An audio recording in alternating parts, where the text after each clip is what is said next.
गगनपुर नामक गांव बहुत ही सुंदर था। नाम से ही नहीं बल्कि अपने सौंदर्य और लोगों की अच्छी नीयत से भी मशहूर था। गांव के लोग सीधे साधे थे, दिल के साफ और एक दूसरे की मदद करने वाले। उसी गांव में माधव नाम का एक आदमी रहता था। उसका काम था रोज शाम को चौपाल के पास अपने ठेले पर चिकन करी और खिले खिले चावल बेचना। लेकिन समस्या यह थी कि उसके चिकन में वैसा स्वाद नहीं था जैसा गांव वाले चाहते थे। रोजाना मुश्किल से 9 से 10 ग्राहक ही आते, वो भी नाखुश होकर। अरे भाई, थोड़ा मसाला और लाल मिर्च बढ़ा देते तो मजा आ जाता। ये चिकन तो फीका लग रहा है। हाँ, अरे भाई सच कहो तो भूख लगी थी तभी खा रहे हैं, वरना स्वाद तो कुछ खास है ही नहीं। माधव हताश होकर बोला, अरे भैया, मैं तो सब मसाले डालता हूँ, प्याज लहसुन टमाटर सब डालता हूँ, लेकिन जाने क्यों स्वाद वैसा आता ही नहीं। इसी बीच वहां एक लकड़हारा आया। उसका नाम गोपाल था। अरे भाई, कल जो तुमने चिकन करी दी थी उसकी तो बात ही निराली थी। चिकन रसदार, झन्नाटेदार और चावल इतने खिले खिले कि मजा आ गया। सच कहूं तो उंगलियां चाट गया मैं। इतना सुनते ही बाकी ग्राहक चौंक पड़े। अरे भाई, झूठ क्यों बोल रहा है? हम सबने भी तो खाया था कल। कुछ खास टेस्ट तो था ही नहीं। क्यों रे, तू कहीं इसका रिश्तेदार तो नहीं है जो ऐसी झूठी तारीफ कर रहा है?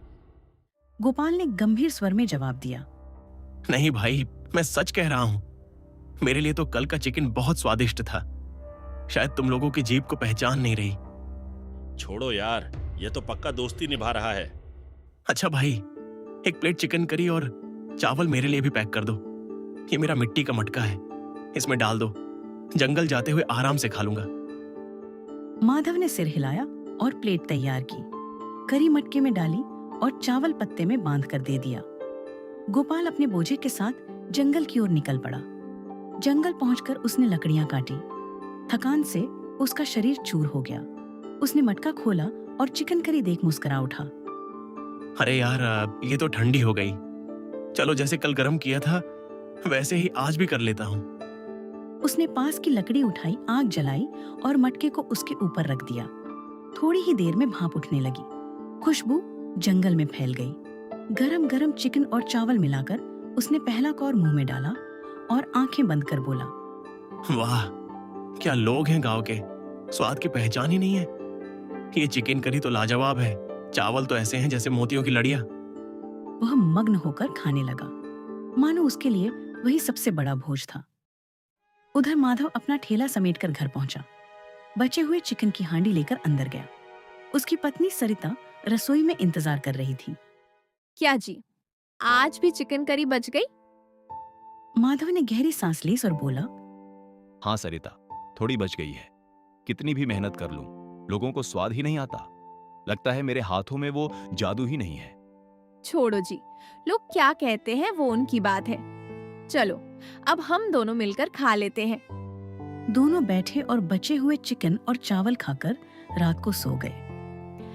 लेकिन उस रात भी माधव यही सोचता रह गया, क्यों मेरे चिकन में वो स्वाद नहीं जो लोगों को बांध ले। अगले दिन सुबह सुबह ही माधव उठ गया। मन में एक हल्की आशा और बहुत सारा संदेह। क्यों उसका चिकन कुछ लोगों को पसंद नहीं आता? फिर भी उसने वही किया जो उसकी आदत थी। चावल धोए, मसाले तैयार किए और अपने छोटे से ठेले पर आग जलाई। जैसे ही चिकन कड़क कर पकने लगा, पर उसकी नाक में कोई खास सुगंध नहीं ठहर रही थी। स्वाद में कुछ कमी थी, पर माधव ने ठाना कि आज कोई विलक्षण ग्राहक आएगा और उसकी हिम्मत लौटेगी। थोड़ी देर में एक भूखा आदमी आया, चेहरा पीला, कपड़े उटपटांग, मगर आंखों में विनम्रता। उसने धीरे से पूछा, भैया, 2 दिन से कुछ खाए बिना घूम रहा हूँ, कुछ मिलेगा क्या खाने को? माधव का मन सहम गया। आज तक जिन्हें वह परोसा वे ज्यादातर शिकायत कर गए, फिर भी भूखे को कैसे इनकार करे। उसने बिना कुछ सोचे कहा, हाँ ठीक है बाबा, ले एक प्लेट चिकन करी और चावल, खाकर बताना कैसा लगा। भूखे की आंखों में चमक आ गई। चुपचाप पहला कौर लिया, चावल और करी को मिलाया और धीरे धीरे खाया। धन्यवाद बेटा, तुमने मुझे खाना दिया। माधव को लगा यही तो असली तारीफ है, मगर मन में एक दंश भी था। उसका विश्वास डगमगा गया कि शायद उसका स्वाद ही किसी का चखने लायक नहीं। ठेले पर दिन बीतता गया। वही लकड़हारा आया, गोपाल। अरे भैया, आज तुम भी जा रहे हो, चलते समय थोड़ी और दे दो, बेबी के लिए भी ले जाना है। माधव ने एक प्लेट प्लास्टिक के ढक्कन में पैक की और दे दी, पर मन में सवाल उभर रहे थे।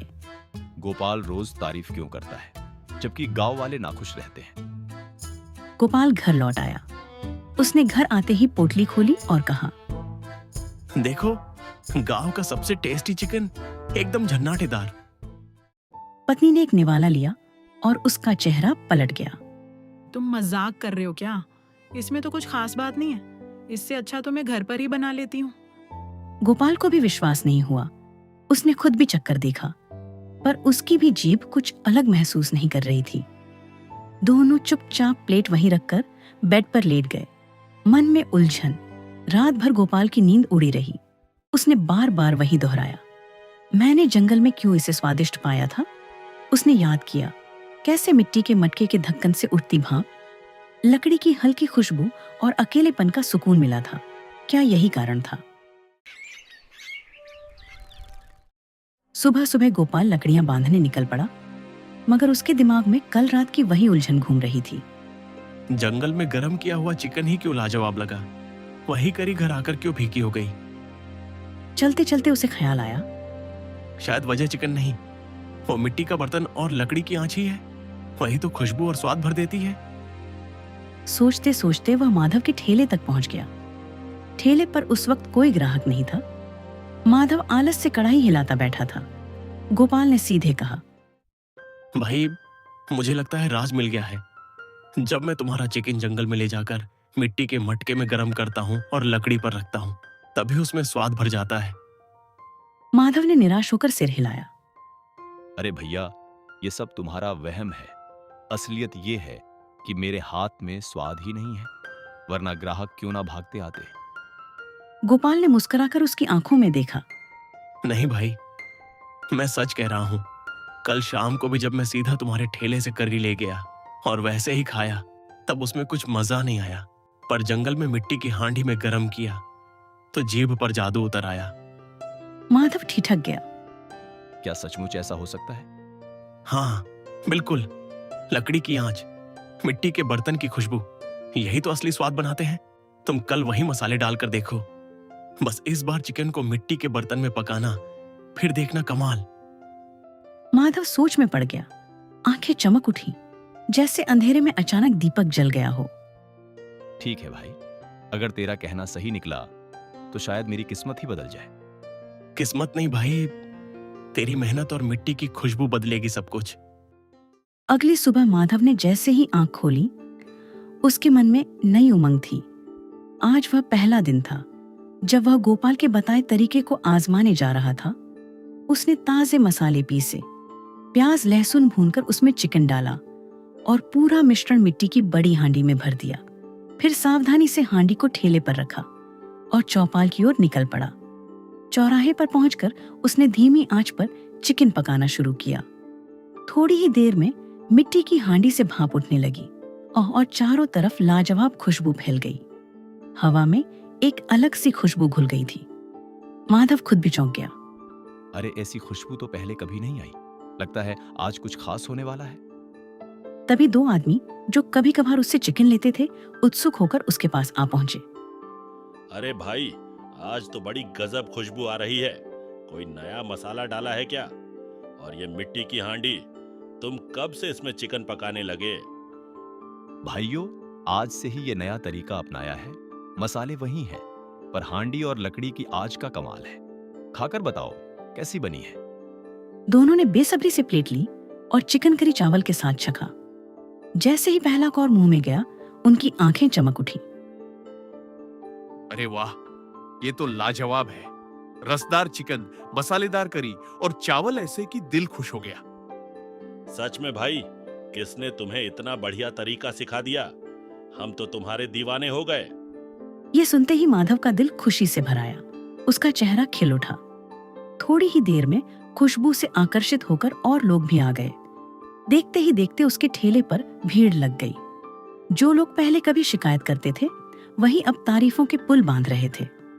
भाई, ये तो पूरे गांव की सबसे बेहतरीन चिकन करी है। भीड़ इतनी बढ़ गई कि शाम तक उसका सारा चिकन खत्म हो गया। ठेला खाली था, लेकिन पैसे की थैली भर चुकी थी। शाम को घर लौटते हुए उसके चेहरे पर आत्मविश्वास और संतोष झलक रहा था। जैसे ही वहां घर पहुंचा, उसकी पत्नी सरिता दौड़ कर आई। क्या जी, आज फिर बच गया चिकन?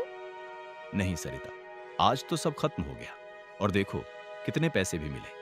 लोग तारीफ करते नहीं थक रहे थे। वाह, किसका शुक्रिया माने, उस लकड़हारे का जिसने तुम्हें नया रास्ता दिखाया, या तुम्हारी मेहनत का जिसने सबको स्वाद चखाया? दोनों का। अगर गोपाल ना होता तो मैं हार मान चुका होता, और अगर मिट्टी की हांडी ना होती तो ये खुशबू और स्वाद दुनिया तक कैसे पहुंचता। तो अब समझ गई ना, स्वाद सिर्फ मसालों में नहीं, दिल और तरीके में भी होता है। और इस तरह माधव और सरिता की जिंदगी बदल गई। एक लकड़ारे की सलाह और मिट्टी की हांडी ने उनके जीवन को नया मोड़ दे दिया।